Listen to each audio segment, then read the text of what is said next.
Une vidéo sur un système de téléphonie pour entreprise, tu te dis « Ah, c'est pas sexy ». Et pourtant, ça devient un vrai problème quand ta boîte grandit. Je t'explique. Quand j'ai lancé Charlie, au départ, le numéro de téléphone que j'avais mis, c'était le mien. Ensuite, on a pris un numéro de téléphone chez On-Off.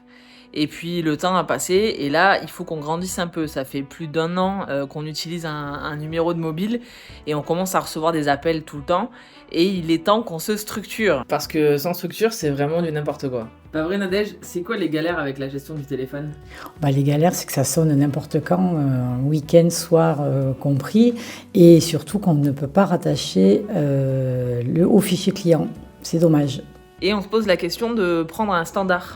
Service à rendre, bonjour. Alors je dis pas un standard avec des gens qui répondent au téléphone, c'est pas ça, mais un outil qui nous permette de créer un standard téléphonique pour planifier des horaires d'ouverture et faire en sorte qu'en dehors de ces horaires-là, personne ne nous contacte, enfin que nous, ça sonne pas chez nous.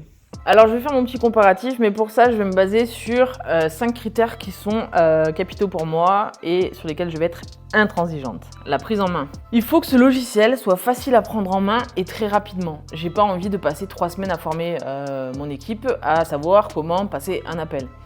Donc je vais être très regardante sur les interfaces, la foire aux questions et globalement l'aspect général du logiciel. Deuxième critère, la qualité du son. J'ai très envie que mes clients vivent une bonne expérience au téléphone et j'ai pas envie qu'ils se disent « Ah, leur logiciel qu'ils utilisent, on les entend mal, ça grésille, ils sont sur un plateau, il y a énormément d'écho. » Non, il faut que la personne ait l'impression d'avoir une autre personne au téléphone, comme quand moi je passe un appel classique. Troisième critère, la compatibilité. J'ai notamment mon CRM où je gère mes clients.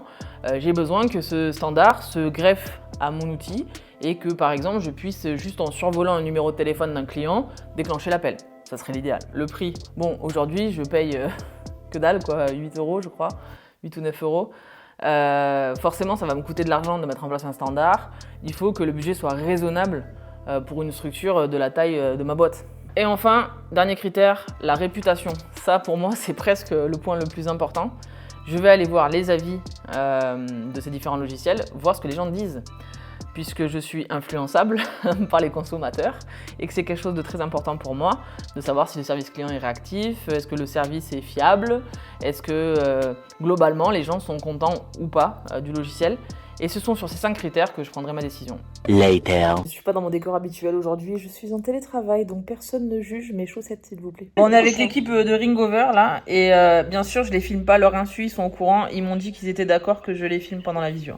L'application et on la vend, donc moi je m'en sers par exemple pour faire ma prospection et je définis des créneaux horaires sur lesquels je suis joignable et à contrario auxquels je ne suis pas joignable, et dans ce cas-là les gens peuvent me laisser un message directement ou je peux même paramétrer un transfert d'appel à quelqu'un d'autre si je suis pas disponible. Bon, on a fait la visio, ça s'est super bien passé. J'ai trouvé l'équipe très cool. Ils nous ont montré un petit peu à quoi ressemblait le produit. Et c'est marrant parce qu'ils nous ont même montré des fonctionnalités que moi, j'avais pas identifiées comme étant des besoins. Et au final, ça me donne des idées pour améliorer notre service. Donc, plutôt cool. Maintenant, moi, j'ai besoin de voir. Je crois que ce que je vois, enfin du moins ce que je vais entendre aussi. Donc, ils vont nous envoyer le compte test. On va bien tester avec Nadège pour voir si c'est bien.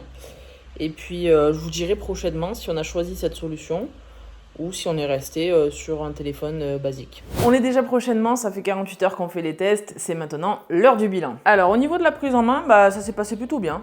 C'est pas très compliqué, l'interface est assez épurée, on comprend assez facilement, il n'y a pas 36 000 boutons. Donc là-dessus, pour moi, c'est un OK. C'est clairement pas une qualité de téléphone classique. C'est-à-dire que si je passe un appel avec mon téléphone portable, la qualité est quand même bien meilleure. Là, on sent quand même que ça passe dans une turbine, probablement de la VoIP, et forcément le son est un peu étouffé, un peu compressé. Mais bon, on se croirait pas non plus sur un standard dans un plateau avec 100 000 conseillers qui répondent au téléphone.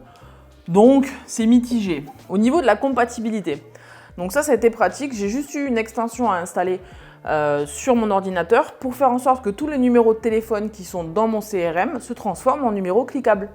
Et donc là, je clique directement sur le numéro de mon client et hop, ça me permet de déclencher l'appel. Donc ça, gros gain de temps. Donc pour moi, c'est OK. Au niveau du prix, bon, 44 € c'est le prix avec un engagement sur 12 mois. Donc c'est bien supérieur à ce que je paye aujourd'hui, à savoir 9 €. En revanche, il me propose de me faire un petit geste et de proposer 34 € pour un engagement sur 12 mois. Pas mal, mais pas non plus dingue. Je sais pas. Moi, je trouve que ça fait quand même un budget important sur une année. Au niveau de la réputation, par contre, là, c'est un gros win pour Ringover. Ils ont en moyenne, que ce soit sur Trustpilot, sur Ecomi, sur les avis en général, ils ont une moyenne qui est supérieure à 4 sur 5 à chaque fois. 4,2, 4,3. Donc globalement, c'est plutôt un bon signe de réputation et de service client fiable. Voilà pour mon bilan sur le test de Ringover. J'espère que ça t'a aidé si toi aussi tu te poses des questions à choisir ou pas un service de téléphonie. Sur ce, je te souhaite une bonne semaine, amuse-toi bien, travaille bien